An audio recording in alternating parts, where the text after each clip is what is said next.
So hello guys, shout out sa inyo lahat guys. So ngayon tuturuan ko kayo guys kung paano mag-drawing ng bicycle guys, no? Bike, no?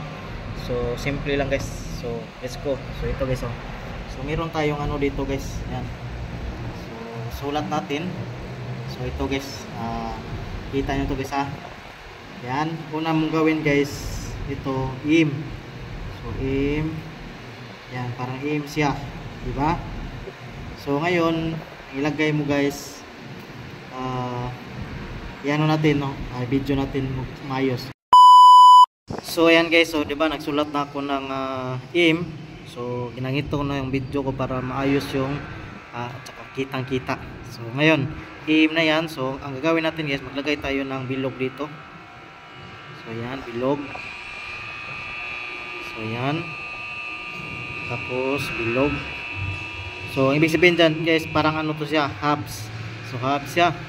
So ngayon maglagay tayo ng tire o rim tsaka tire na to.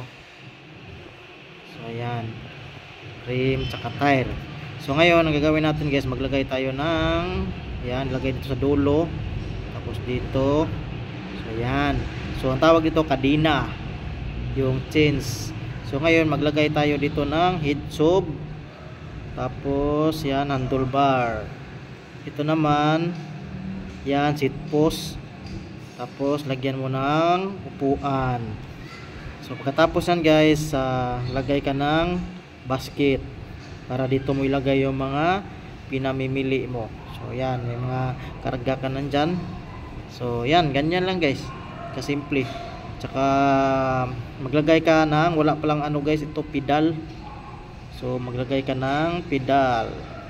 Yun, crank guys, pedal dito, tapos crank yung dito. So ganun lang guys. So maraming salamat.